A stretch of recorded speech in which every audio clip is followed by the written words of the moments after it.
E aí, gente? Boa noite. Uma boa noite a todos. Meu nome é Rafael Vasconcelos. Vamos ministrar aqui uma aula de 1 hora intensiva de Direito Civil para o concurso de Técnico Judiciário do TJDF. Concurso previsto para sair em breve, tomara que saia de fato, mas a gente sabe que concurso é imprevisível. Então, como candidato, o que eu sugiro a você? Estude. Se sair o edital, você está preparado. Se não sair, está estudando. Para quanto mais tempo demorar, é bom para você também. O que não pode é ficar muito tenso com essa história de vai ser edital, não vai ser edital. Estou vendo aqui na internet o pessoal me perguntando se tem alguma informação concreta. Não, concreta não tem.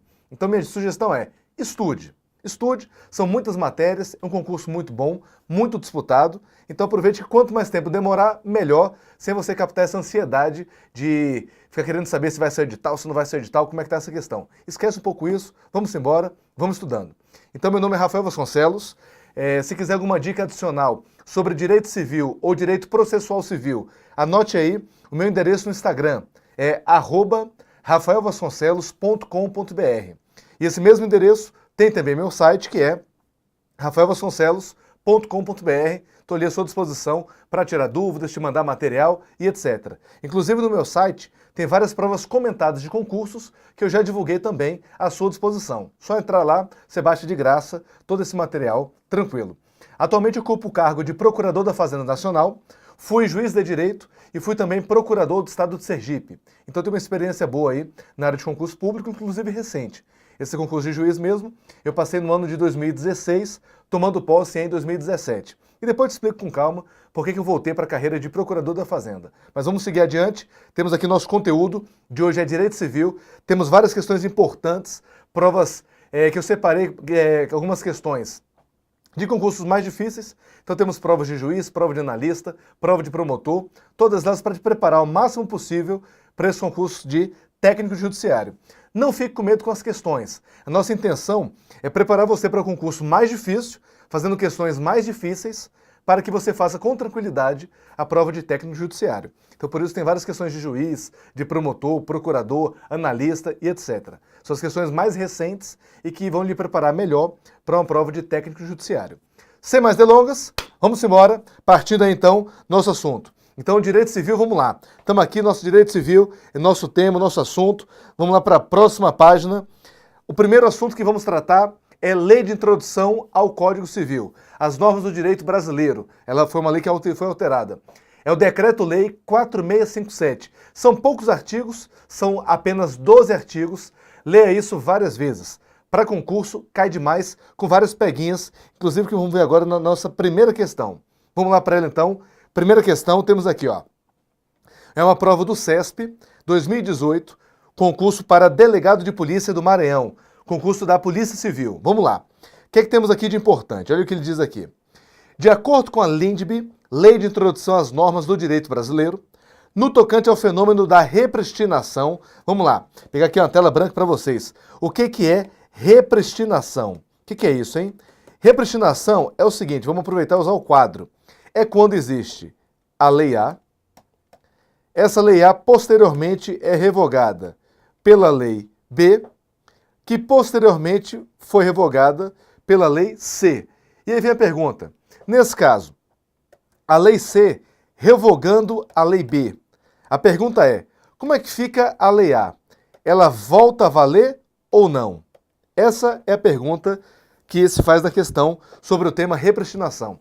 Então, repristinação é o quê? É uma lei morta ressuscitar. Então, existe a Lei A, que foi revogada pela Lei B, depois veio a Lei C, que revogou a Lei B. E a pergunta, então, é, quando a lei revogadora, que é a Lei B, perder vigência, ela for revogada, a lei primeiramente revogada, ela ressuscita? Ela volta a produzir efeito? Sim ou não? Pela Lei de Introdução às Normas do Direito Brasileiro, a regra é que a revogação não gera o efeito repristinatório. Então a regra é não ter repristinação. Bora voltar à questão. Cadê aqui? Onde é que volta? Tá aqui. Pronto. Vamos lá então sobre repristinação. Salvo disposição em contrário, a lei. Olha o que ele pergunta. A repristinação, salvo disposição em contrário, é a lei nova que estabeleça disposições gerais a respeito de outras já existentes, não revogará leis anteriores. Então olha só. A lei nova que estabeleça disposições gerais a respeito de uma outra já existente, ela revoga ou não revoga a lei anterior? O que estabelece que é o seguinte, no artigo 2º da Lei de Introdução da LINDB, parágrafo 2º, isso não tem nada a ver com repristinação. Isso aqui o que ele está dizendo é o seguinte, uma lei nova revoga uma lei anterior quando expressamente o declare, é a revogação expressa, ou é possível também a revogação implícita. Quando vai admitir a revogação implícita? Quando a lei nova for incompatível com a lei anterior ou quando regular inteiramente a mesma matéria. Então temos dois tipos de revogação. A explícita, quando a lei explicitamente diz que revoga a anterior, ou a implícita, quando for com ela incompatível ou quando regular inteiramente da mesma matéria. No caso do item A, o que ele está perguntando é, quando houver uma nova lei geral, ela tem efeito de revogar a lei anterior? Saiba que a lei nova geral não revoga a lei anterior especial. E vice-versa. A lei nova especial não revoga a lei anterior geral. Por quê? Porque uma lei geral ou lei especial, ela não interfere na lei anterior, salvo se for lei geral revogando lei geral. Tudo bem. Lei especial revogando lei especial. Tudo bem. Mas o contrário não vale. Uma lei geral não revoga a lei especial e uma lei especial não revoga a lei geral. Por isso que o item A está falso. Não tem efeito revogatório nesse caso. Continuando. Item B.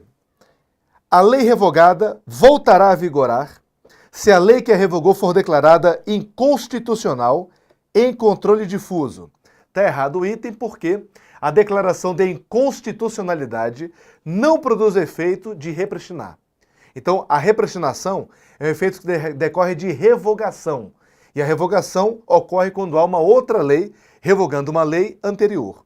Então, a declaração de inconstitucionalidade não produz o efeito de repristinação, porque declarar que uma norma é inconstitucional, isso é muito importante, não gera o efeito de revogação.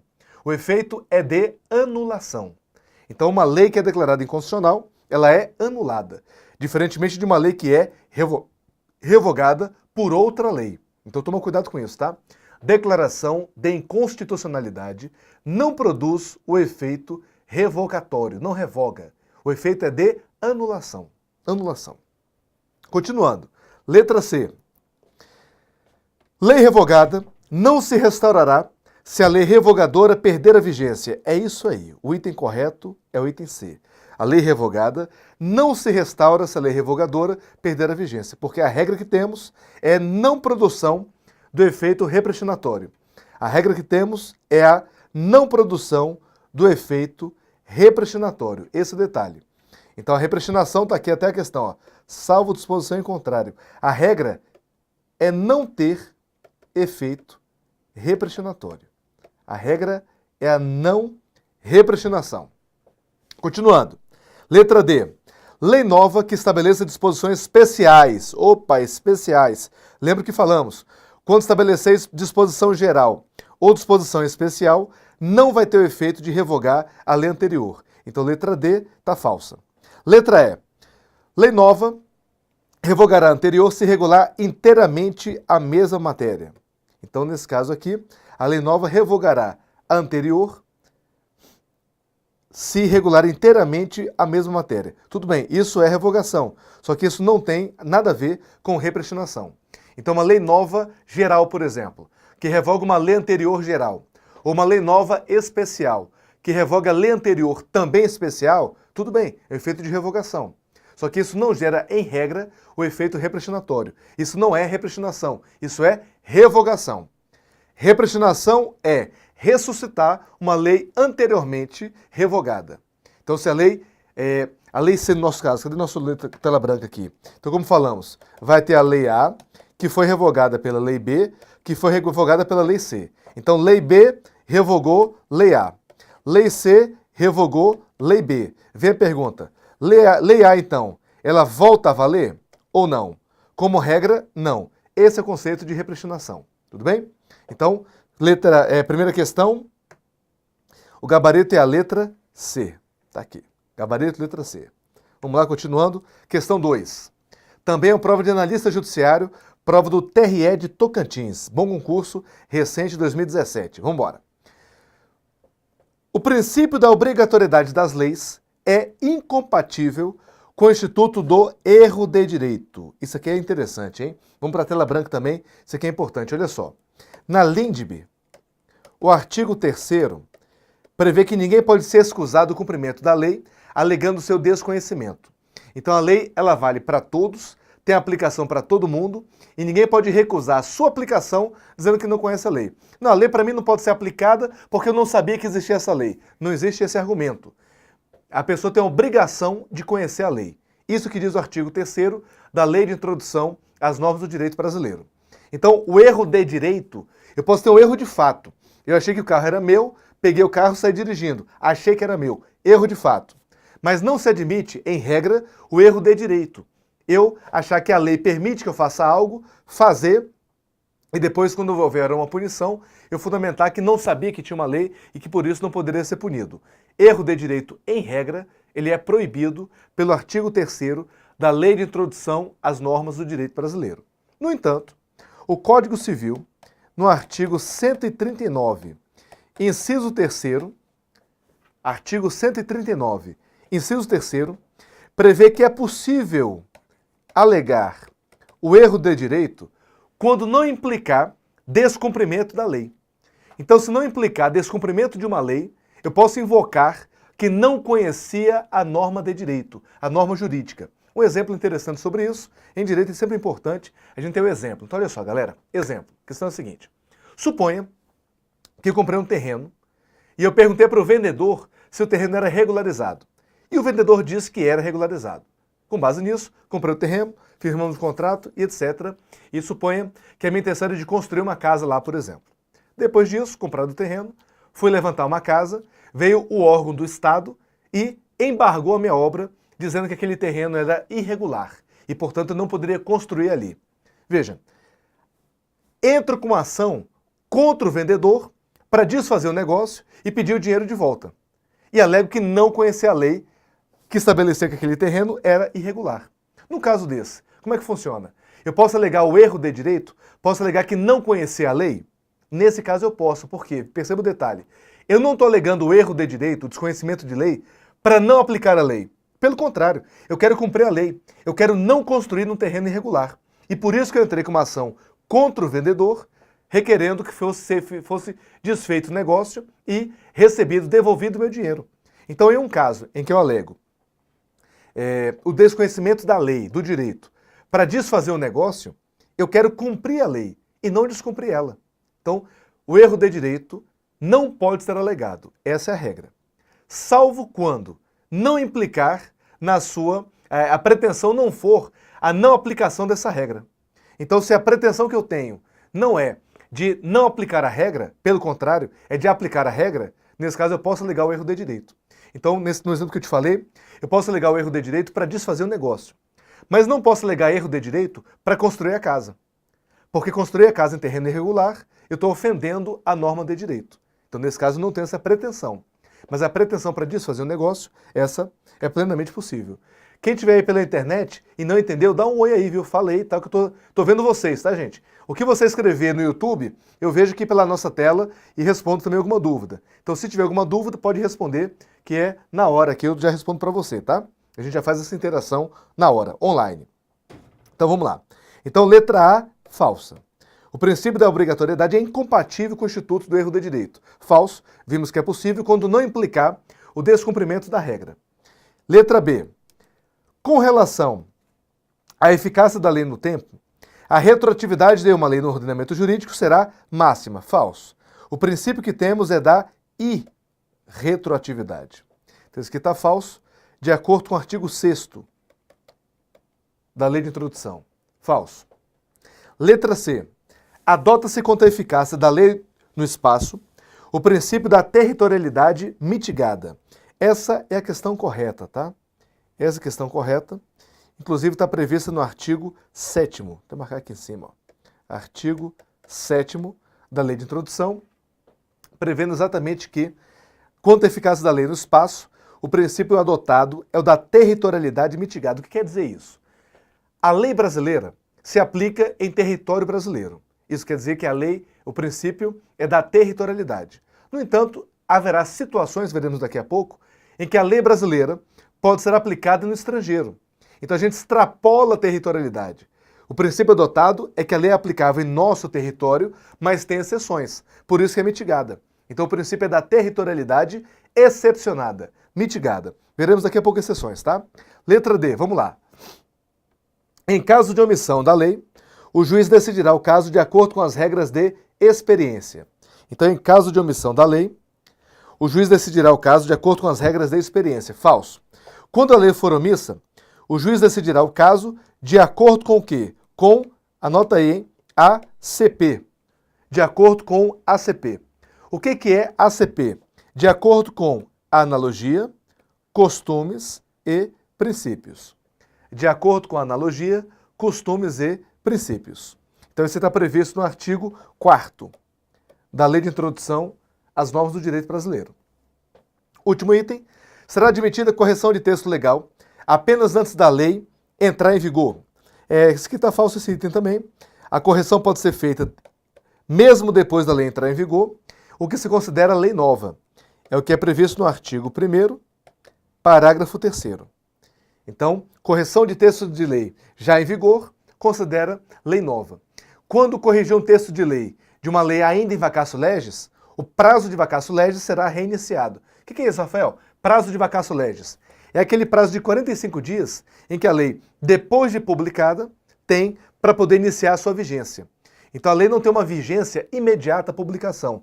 Publicou hoje, inicia hoje. Não. Temos um período para o pessoal conhecer essa lei, a partir do qual inicia a sua vigência. É o chamado prazo de vacatio legis. Para quem está acompanhando, eu vou até anotar aqui, ó. É o prazo de, cadê? Opa! É o prazo de vacatio legis, tá? O que é vacatio legis? É o tempo de vacância da lei.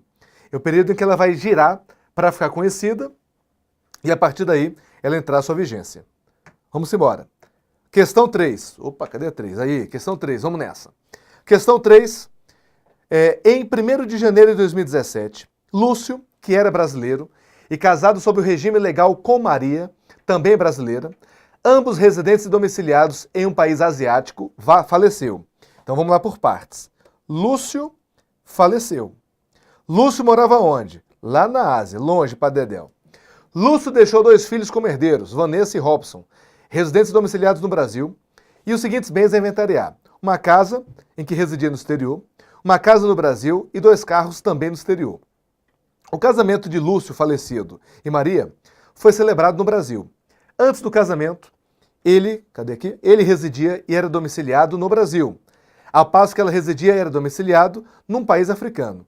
Então se conheceram em algum lugar e foram os 2 para a Ásia. O primeiro domicílio do casal foi no exterior. Considerando a situação hipotética, assinale a correta. Vamos lá. Letra A.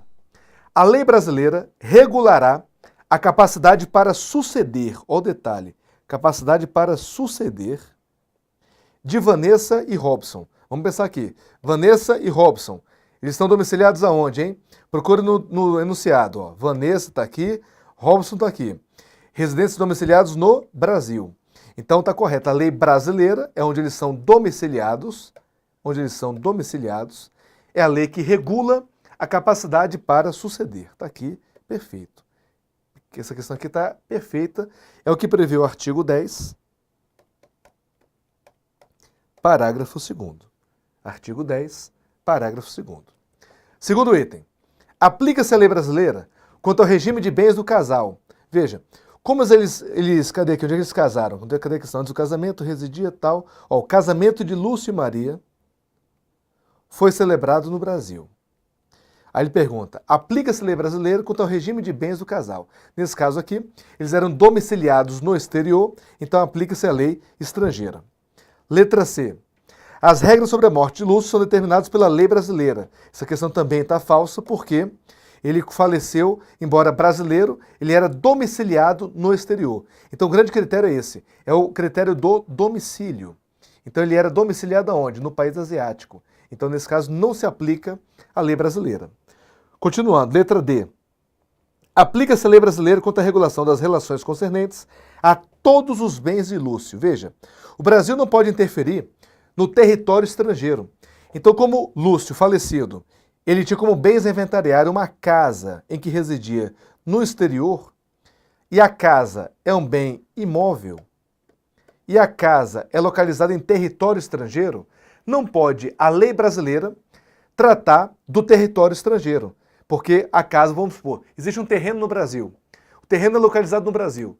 Não pode vir uma lei argentina, uma lei americana, uma lei alemã, disciplinar como que vai funcionar a alienação desse patrimônio que se encontra no Brasil. Por quê? Porque é um bem imóvel. E o bem imóvel é território.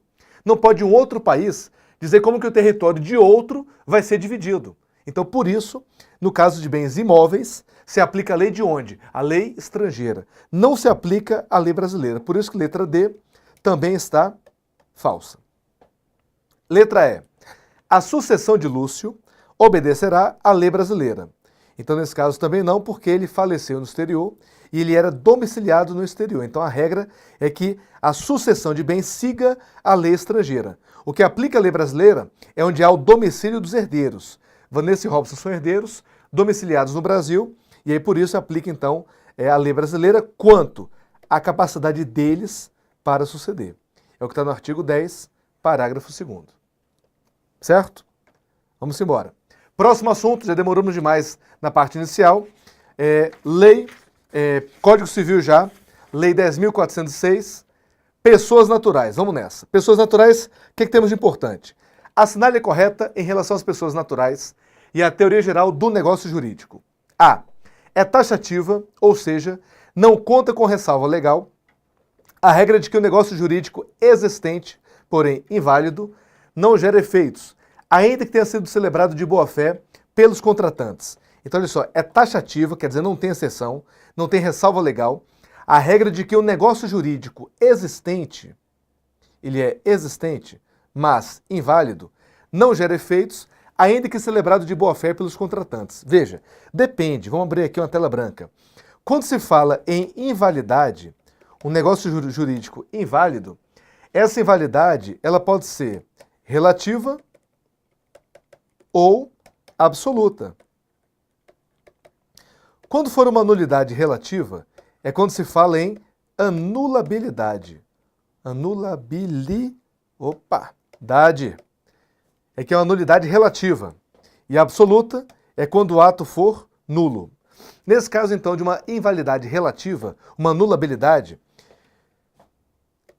a hierarquia de decretação de invalidade é menor. Isso quer dizer que as partes, o interesse nesse caso, é um interesse privado. E por isso as partes podem convalidar um ato anulável. Por exemplo, se eu pratiquei um ato em uma situação de urgência e fui lesado por isso, eu posso aceitar o ato e admitir ele como válido, mesmo que eu tenha sido lesado, caso eu faça um acordo depois com a parte, etc. Isso pode ser admitido. Já quando for um ato nulo, ele ofende uma norma de interesse público, uma norma cogente. O interesse ofendido é um interesse público.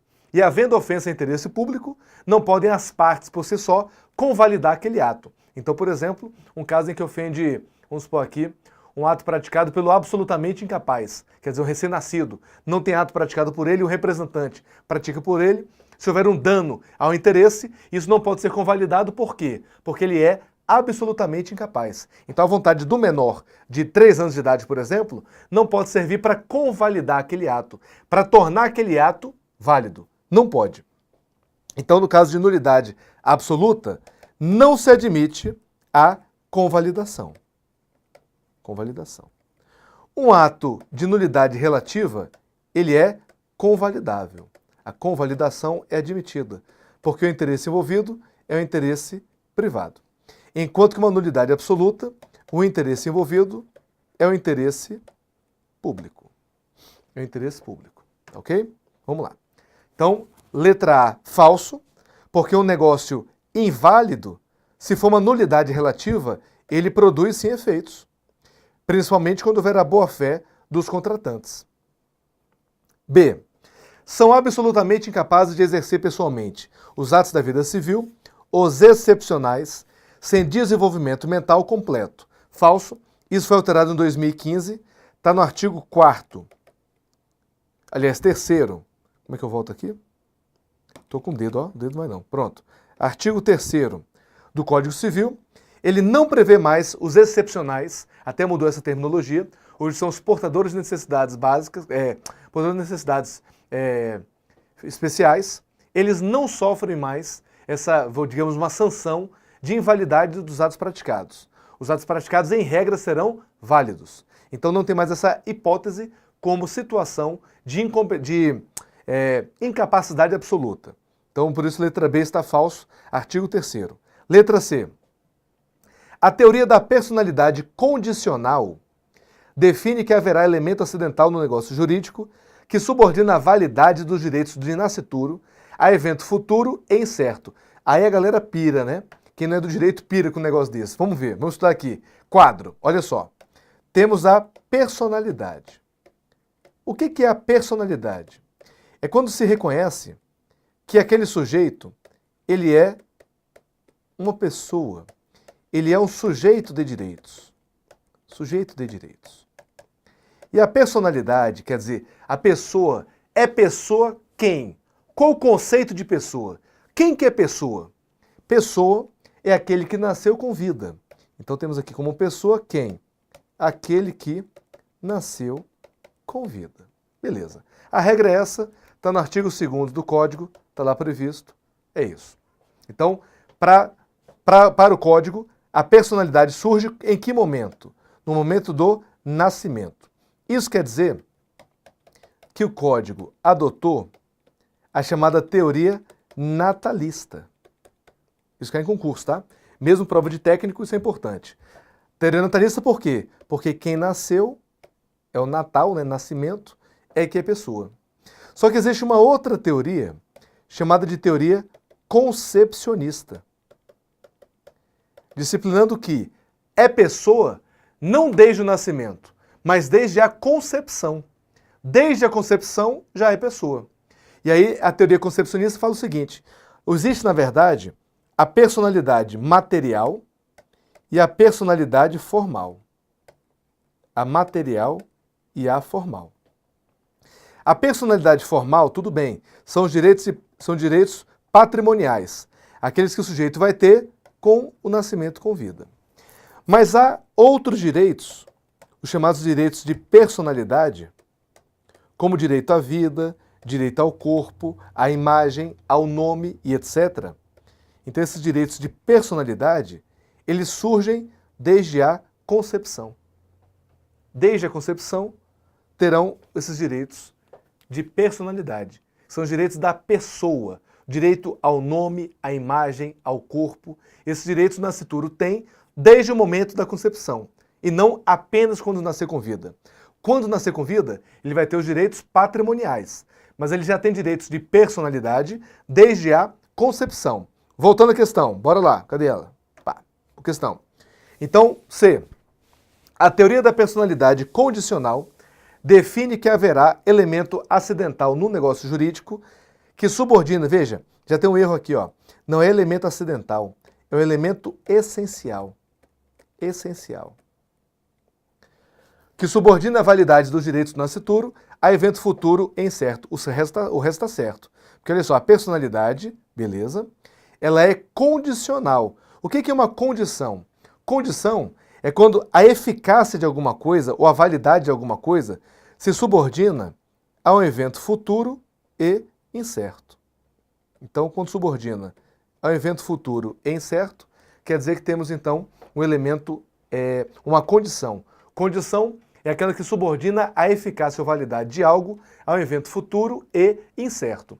Então, no caso do nascituro, ele vai ter os direitos de personalidade, mas subordinados ao evento futuro e incerto. Qual que é esse evento futuro e incerto? Nascimento com vida. Nasceu com vida? Aí ele vai ter esses direitos, então, de patrimônio. Então, o nascimento com vida é um evento futuro e incerto. Não sei se vai nascer com vida ou não. Tudo bem? Então, a letra C, falsa. Letra D. Em algumas situações, o ato-fato jurídico praticado pelo menor absolutamente incapaz produz efeitos. O que é o ato-fato jurídico? Ato-fato jurídico é um acontecimento casual decorrente do ser humano. é um acontecimento casual decorrente do ser humano. Ele não decorre da vontade, ele é casual, ele é um imprevisto, é um aleatório. Exemplo, achado de tesouro. No caso, como ele se refere a um menor absolutamente incapaz, é alguém menor de 16 anos que encontrou um tesouro, por exemplo. Então, voltando à questão. Em algumas situações, achar tesouro, um menor de 3 anos que acha tesouro, produz efeitos. Verdadeiro. Então, esse ato vai ter um efeito jurídico, ele se torna proprietário do tesouro encontrado. Rafael, mas ele não é o menor? Sim. Ou ele pode ter direitos? Pode. Pelo seguinte, existe uma diferença entre, quando a gente fala em capacidade no direito civil, temos a capacidade de fato e a capacidade de direito. A capacidade de fato é a capacidade em exercer os direitos. E a capacidade de direito é a capacidade em adquirir direitos. Então, no caso de um menor absolutamente incapaz, ele é pessoa. Logo, ele possui capacidade de direito. Responda aí. Só que ele não tem ainda a capacidade de fato, ele não pode exercer os direitos. Essa ele não tem. Então, ele pode ter o tesouro, mas ele não pode alienar o tesouro, vender, doar e etc. Isso ele não pode fazer, porque são atos de exercício do direito. Então ele pode ter o direito, mas não pode exercer o direito. Certo? Entendeu a diferença de capacidade de fato e capacidade de direito? A de fato é de exercer um direito. A de direito é de ter adquirido o direito. Então pode ser que a pessoa tenha o direito, mas não possa exercer. É o caso do... É o caso dos menores. Então eles têm direito, mas não podem exercer o direito. Continuando. Então o gabarito ficou qual aqui? Cadê? Questão 4, o gabarito ficou, cadê aqui? Ficou a letra D, né? Letra D é a correta, beleza. Letra D é a nossa, é a correta. Então letra D chegou aí para vocês, é a correta. Vamos embora. Próxima questão, questão 5. Quanto à pessoa natural, a pessoa jurídica e ao domicílio, a assinale é correta.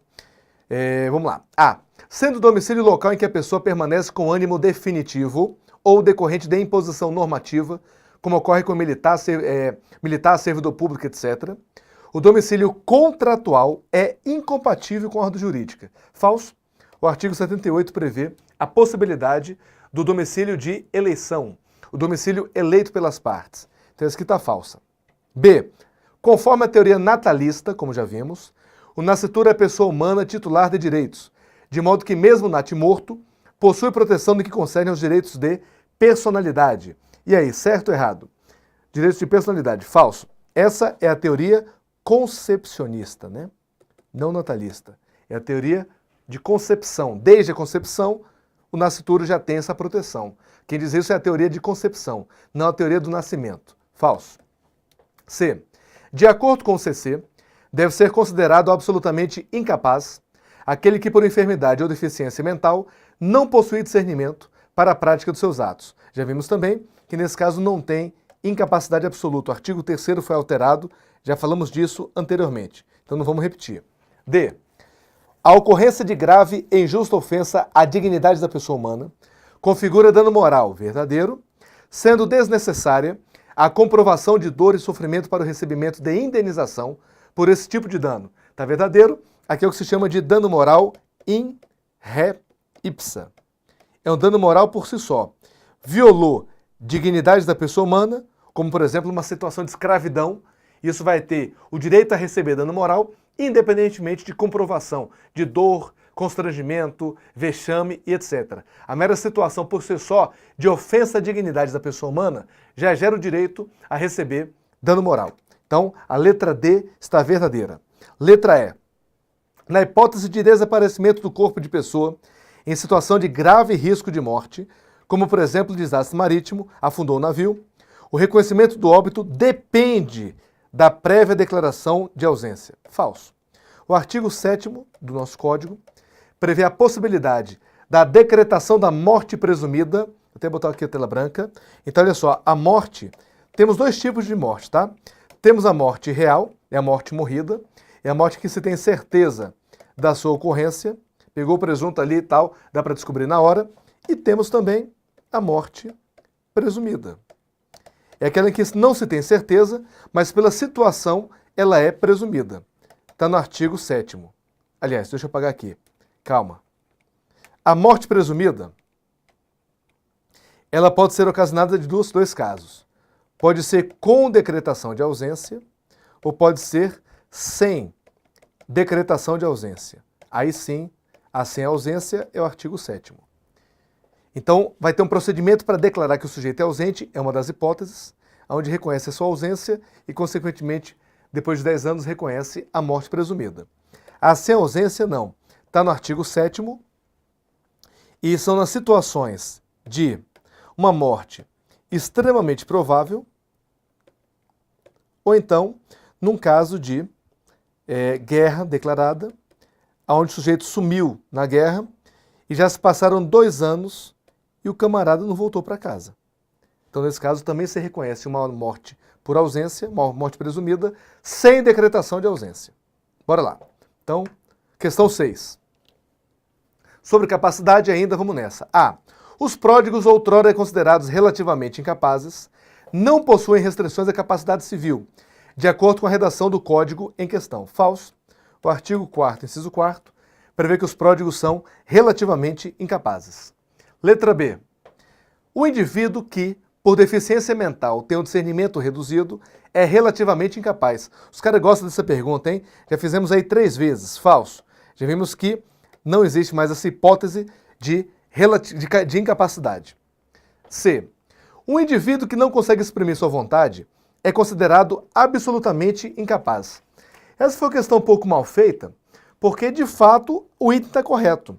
Só que, pela disposição explícita da lei, faltou só um detalhe, que talvez por isso ele marcou falso, que deve ser por uma causa transitória ou permanente. Uma causa transitória ou permanente. Mas isso não exclui o item. Eu até considero que a letra C é verdadeira, mas o gabarito foi de que ela foi falso.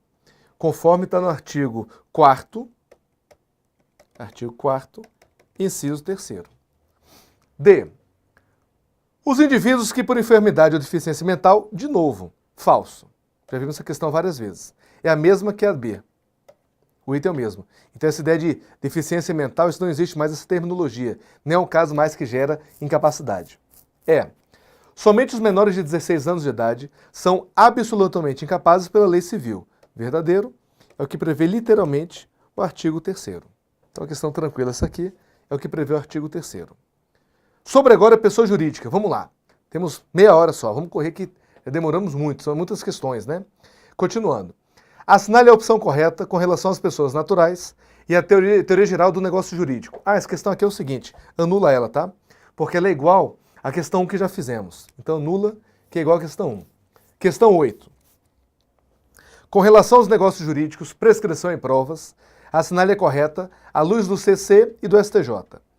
A pretensão condenatória decorrente da declaração de nulidade de cláusula contratual, que preveja reajuste em plano de saúde, prescreve em 3 anos. Esse item está verdadeiro, porque se aplica ao caso o artigo 206, parágrafo 3º, inciso 4º. Inciso 4º. Então aqui é a pretensão de reparação por enriquecimento sem causa. Entendeu? STJ, que no caso há um enriquecimento sem causa e por isso o prazo é de 3 anos, aplicando o artigo 206, parágrafo 3º, inciso 4º. Letra B. A prova exclusivamente testemunhal é admitida somente para negócios jurídicos cujo valor não ultrapasse o décuplo do maior salário mínimo vigente no país ao tempo em que foram celebrados. Pessoal, isso era literalidade do artigo 227, mas ele foi revogado em 2015. Então, não vale mais, a letra B é falsa, portanto. O artigo que dizia isso foi revogado. Letra C. A presunção é inferida a partir de um fato jurídico indireto e, por essa razão, não consta no rol dos meios de prova do Código Civil. Falso. Ela está lá no artigo 212, inciso 5º. Então, a presunção está lá, ela é prevista como meio de prova. Letra D. Nas declarações de vontade, prevalece o sentido literal da linguagem em detrimento da intenção nelas consubstanciada. Isso é uma questão interessante. Havendo uma divergência sobre o que está escrito, a literalidade do que foi escrito e a intenção das partes. Qual das duas coisas prevalece? Vai prevalecer a intenção das partes ou prevalece a literalidade? Prevê o Código Civil no artigo 112 que o que prevalece é a intenção das partes. Então, se a intenção foi uma coisa, mas a literalidade foi outra, vai prevalecer a intenção das partes sobre a literalidade. Só beber uma água aqui rapidinho, que a sede está grande. Hoje a gente fala demais, é importante estar sempre tomando uma água, viu? O cara até tirou aí para não ver essa cena feia, viu, gente? Mas vamos embora. Olha lá. Voltando então, vai lá. Então, letra D também falso, é o artigo 112. Letra E. A validade do negócio jurídico pode subordinar-se ao convencionado pelas partes, a evento futuro incerto mediante condição. Aqui o detalhe é o seguinte, ele está tratando do assunto condição prevista no artigo 112 do Código Civil. E, pela convenção das partes, se admite a subordinação a evento futuro incerto apenas da eficácia e não da validade. Então o erro está aqui, ó, validade. Validade não, apenas eficácia. Então eu vou te passar aqui um detalhe. Temos 3 degraus. O degrau da existência de um negócio jurídico, o degrau da validade do negócio jurídico e o degrau da eficácia do negócio jurídico. Os requisitos de existência de um negócio jurídico, são os substantivos. Então, os de existência são os substantivos. Veja no artigo 104 do Código Civil. Precisa do agente, precisa do objeto e precisa da forma. Os requisitos de validade são os adjetivos. Então, é a capacidade do agente, a licitude do objeto. E a eficácia é uma questão relativa à produção dos efeitos. Quando se fala em condição convencional, ela vai atingir sobre a eficácia. Eu posso contratar você hoje, mas estabelecer, por exemplo, que os efeitos do nosso contrato vão vigorar só em 2019. O nosso contrato foi firmado hoje, ele já existe e é válido, mas só vai ser cumprido em 2019. Então estamos ajustando os efeitos dele. Os efeitos podem ser convencionados pelas partes, mas a validade e a existência não. A validade e existência, pode voltar no quadro, por favor, são estabelecidos por lei. A eficácia é que pode ser convencionada. Beleza? Ficou legal isso aí nessa escada. E é isso mesmo, são 3 degraus. Primeiro degrau, segundo degrau, terceiro degrau, por atos de existência, validade e eficácia. Vamos lá, continuando. 9. Sobre a disciplina do negócio jurídico, assinale a correta. Em ação que vise a discussão de cláusulas contratuais, o juiz deverá, de ofício, declarar a nulidade do caso, caso verifique que o devedor foi coagido a contratar. O erro aqui é o seguinte, pelo artigo 171, inciso 2º, a hipótese de coação é uma situação que gera não a nulidade, gera a anulabilidade. O ato é anulável. E não nulo, não é nulo, é anulável. Então, falso. Como é anulável, o juiz não pode conhecer de ofício. Dependerá de alegação da parte. Letra B. Um contrato de compra e venda de imóvel que for realizado sem escritura pública poderá ser convertido em promessa de compra e venda. Então, um contrato de compra e venda de imóvel que foi realizado sem escritura pública, ele pode ser convertido em promessa de compra e venda. Essa que está a verdadeira letra B, de acordo com o artigo 170. Então, veja, um contrato de compra e venda de imóvel deve ser celebrado por escritura pública. Se não seguiu a forma, aquele contrato é nulo. Mas mesmo o contrato nulo, ele pode ser aproveitado para efeitos válidos quando contiver a substância de um outro negócio. Então, por exemplo, o contrato preliminar de compra e venda não precisa ser público. Então, aquela compra e venda que, para efeito de transferir a propriedade, é nula, para efeito de um compromisso de compra e venda, pode ser considerado válido. É o que se chama de conversão do negócio jurídico. Ele é nulo para uma coisa, mas ele é válido para outra. Então, o contrato de compra e venda firmado entre eu e você em particulares, sem levar no cartório, ele é nulo. Não transferiu, não transfere a propriedade do imóvel. Mas, se a gente quiser usar aquilo, por exemplo, como recibo de pagamento, que lá tem uma cláusula dizendo que eu te paguei o valor, por exemplo, ele é válido. Então, ele é nulo para transferir, mas é válido para reconhecer, por exemplo, que foi paga a obrigação. Então, é o que se chama de conversão do negócio jurídico. Beleza? Então, letra B, verdadeira. Letra C. Caso o juiz decrete a nulidade da obrigação que uma pessoa pagou ao incapaz, ficará afastada a possibilidade de o devedor reclamar o que pagou ao credor incapaz, independentemente de este ter ou não se beneficiado do negócio.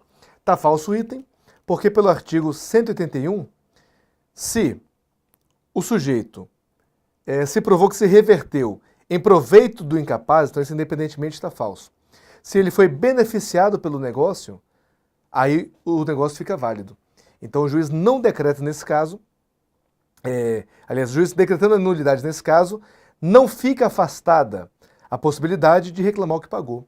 Então, se o devedor demonstrar que o valor pago se reverteu em proveito do incapaz, nesse caso, ele poderá requerer que seja devolvido o valor. Ele poderá reverter que seja devolvido aquele valor. É o que prevê o artigo 181 do Código Civil. D.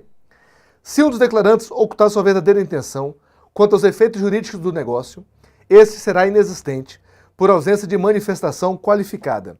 Isso está previsto no artigo 110, é importante entender isso. Bora aqui para o quadro em branco. É o que se chama de reserva mental. O que é reserva mental?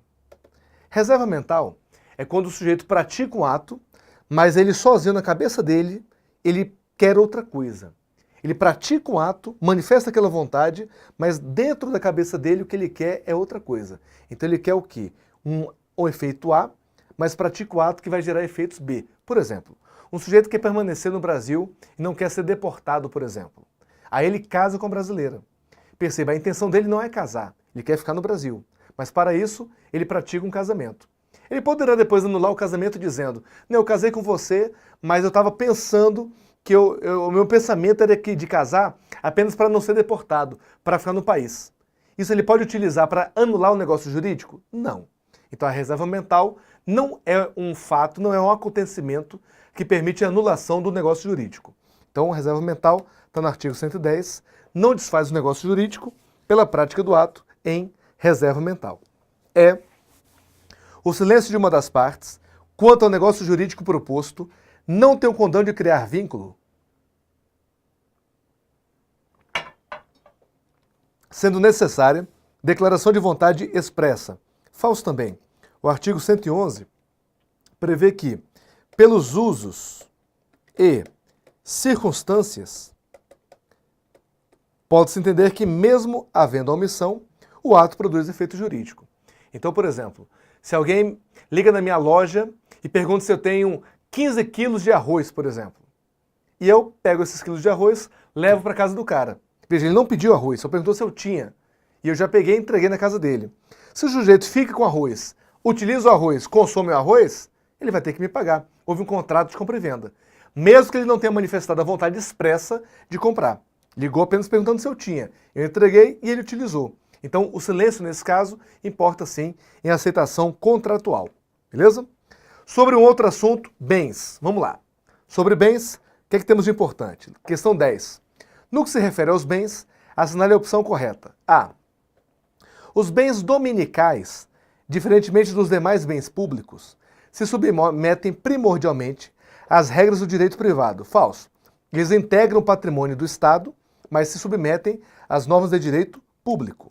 Então, esse privado aqui está falso. Se submetem às regras de direito público. Letra B. Os bens incorpóreos não admitem o uso capião, mas como regra admitem tutela possessória. Falso. O bem incorpóreo também admite uso capião. Então, por exemplo, o direito à imagem de um professor. Se algum curso utiliza a imagem do professor, a imagem dele é um bem incorpóreo. Se passou o prazo e o professor não reclamou, o curso pode se tornar proprietário dos direitos de uma aula como a nossa, por exemplo, que está passando agora ao vivo pelo YouTube para vocês. C. A consuntibilidade que um bem gera é incompatível com a infungibilidade. O que é isso, hein? Consuntibilidade. Cada palavra fica um doidinho, né? O que é isso? Quer dizer que o bem é consumível. Consumível. Então a pergunta é a seguinte: um bem consumível, ele pode ser classificado também como infungível? E o que é infungível? É um bem que não pode ser substituído por outro de igual qualidade. Então, um bem pode ser consumível e infungível? Essa é a pergunta. Gabarito: pode sim. Não é incompatível, é compatível. Por que que um bem consumível pode ser considerado insubstitutível, infungível? Por exemplo, o cara tem um uísque guardado em casa que o tataravô guardou em 10 gerações anteriores e presenteou ele com esse uísque. Veja, é um bem infungível. Nunca mais ele vai arrumar um uísque desse. Só que é um bem consumível. Então, se os amigos lá numa festa pegam esse uísque e bebem achando que é um uísque qualquer, foi um bem consumido, mesmo sendo infungível. Por isso que a letra C é falsa. Incompatível, falso. É compatível com a infungibilidade. Letra D. A divisibilidade ou não de uma coisa, sob o aspecto jurídico, decorre de um critério utilitarista. A questão D é verdadeira, é isso mesmo. Então, se a lei, juridicamente se define se um determinado bem é divisível ou não, a lei faz isso para quê? Para atender a uma utilidade específica. Esse aí, verdadeiro, tá boa. Os bens acessórios são aqueles que, não sendo partes integrantes do bem principal, se destinam de modo duradouro ao uso de outro. Aqui está falso, esse é o conceito de pertenças, e não de bens acessórios. Conceito de pertenças, falso. Vamos lá. Questão 11. Quanto à matéria de bens, assinale a correta conforme o ordenamento jurídico brasileiro. A. O direito à sucessão aberta obedece ao regime de bens móveis. Falso. Ele obedece ao regime de bens, vou colocar aqui, imóveis, conforme prevê o artigo 80, inciso 1º. Artigo 80, inciso 1º. Letra B. Os bens naturalmente divisíveis, um terreno, por exemplo, podem se tornar indivisíveis por determinação legal ou por vontade das partes. Verdadeira, letra B. Então, por exemplo, um terreno de 20 mil metros quadrados, ele é divisível, você pode dividir o que você quiser. Mas pode ter um plano diretor do município ou da cidade, do estado, aqui no caso do DF, do ente federado, disciplinando que aquele terreno, embora naturalmente divisível, ele é para uma família só, ele é unifamiliar. E por isso ele se torna indivisível. Tá? Então está no artigo 88 essa questão. 88. C. Tanto os bens públicos quanto os privados podem ser usucapidos. Falso. Os públicos não. Está no artigo 102. Uma questão aqui frequente de concurso público. Letra D. Os bens públicos dominicais e os de uso especial não podem ser alienados. Os bens públicos dominicais e os de uso especial não podem ser alienados. Veja, os dois podem ser alienados, desde que seja feita a sua desafetação. Desde que se faça a desafetação, conforme previsto no artigo 101. Então a finalidade específica, no caso aqui de uso especial, por exemplo, tem que tirar essa finalidade, desafeta dessa finalidade e aí sim permite a venda. Letra E. O uso comum dos bens públicos pode ser retribuído conforme estabelecido em lei pela entidade a cuja administração pertencem, sendo vedado seu uso gratuito. Falso. Pelo artigo 103 do Código Civil, o uso gratuito também é possível. Então, vedado, falso. Também é permitido o uso gratuito. Beleza? Questão 12. Ainda sobre bens. Assinale a correta. A. Os bens públicos de uso comum são considerados bens públicos por natureza, diferentemente dos bens públicos de uso especial e dos dominicais, que são equiparados aos bens privados. Não sei de onde o processo está tirando isso, né? Que a questão está falsa. Artigo 99, inciso 1º. Os de uso comum são aqueles que têm um uso geral, de todos. Uma praça, uma rua, por exemplo. O de uso especial tem uma finalidade específica, por exemplo, o prédio de uma repartição pública, por exemplo. O prédio do INSS, por exemplo. E os dominicais, eles não têm uma finalidade específica. Então eles integram o patrimônio do ente, mas sem uma finalidade especial. Então o que importa é isso. Todos eles são bens públicos e não há essa equiparação com bem privado. Não há isso. B. Os animais, também denominados semoventes, são considerados espécies de bens móveis por natureza, já que possuem movimentação própria. Isso que está verdadeiro é o artigo 82. Letra C. A energia elétrica, embora possua valor econômico, não pode ser considerada como bem móvel ou imóvel, sendo considerada coisa nula. Então, a energia elétrica, embora possua valor econômico, não pode ser considerada como bem móvel ou imóvel. Ela é uma coisa, res é coisa, tá? Res pública, coisa pública. Então, res é coisa. Nullus é uma coisa nula, uma coisa inexistente, coisa que não se considera. A energia elétrica, ela é um bem móvel, tá? Inclusive, existe o crime de furto de energia elétrica. Isso está previsto no artigo 83, inciso 1º. Então, existe, inclusive, o furto de energia elétrica. Letra D. Consideram-se bens incorpóreos aqueles que podem ser incorporados ao patrimônio pessoal, pois, além de serem concretos, podem ser palpáveis e mensuráveis economicamente. Falso. O incorpóreo, vamos lembrar aqui, ó, a palavra incorpóreo. In quer dizer não. Corpóreo, corpo. Então, incorpóreo quer dizer o quê? Não tem um corpo. Não tem uma existência concreta. Então, serem concretos, falso, não são concretos. Podem ser palpáveis, falso, não são palpáveis. Embora possam ser mensuráveis economicamente. Então, o direito autoral, por exemplo, é um direito incorpóreo. Ele pode ser incorporado ao patrimônio pessoal, verdadeiro, mas não são concretos, não são palpáveis e são mensuráveis economicamente. Para a gente finalizar, nossa última questão, deu nosso tempo já, infelizmente, como passa rápido, viu? Eu queria dar aula demais hoje, mas já deu nosso tempo, vamos finalizar. Letra E, diz-se infungíveis aqueles bens que podem ser substituídos por outros da mesma quantidade, qualidade e espécie, como é o caso de dinheiro. É o contrário. Os bens fungíveis é que são substituíveis por outros. Os infungíveis são os que não podem ser substituídos. Então ele só errou aqui o in. O erro é só in. Se fosse fungíveis, estaria tudo certo. Tudo bem? Tranquilo? Pessoal, infelizmente já deu nosso tempo, já deu aí mais de 8 horas, 8, 7, já até ultrapassei um pouquinho o nosso tempo aí, mas trabalhamos aqui várias questões, foram 12 questões. Perceba, questões que todas elas foram questões de lei seca. Exceto aquela da teoria natalista e concepcionista, que cai em prova de técnico também, então foi importante pra gente. Todas as outras foram questões de lei seca. Então, primeira dica, para a prova de técnico judiciário, estude a lei seca. E a melhor forma de estudar a lei seca é fazendo questões, fazendo provas passadas. Então, o estudo deve se concentrar em faça provas passadas. A partir do que você for errando, aí você abre o código e vai corrigindo o que você vai errando. Vai grifando o teu código e vai decorando os artigos. Mas a tua prova é lei seca. Estude a partir de lei seca. Como? Fazendo questões passadas. Essa é a dica que eu te dou. Não sei se vai ter outro curso nosso, tomara que tenha. Eu tinha separado 30 questões para a gente resolver. Fizemos 12. Então, se tiver uma outra aula, uma outra oportunidade, as outras questões faremos, então, num próximo módulo, um próximo aulão desse. No mais, eu fico à disposição de vocês para tirar dúvida, conversar, passar material no meu site, rafaelvasconcelos.com.br, também no meu Instagram, @rafaelvasconcelos.com.br. Estou à sua disposição, pode tirar suas dúvidas, a minha intenção aqui é te ajudar.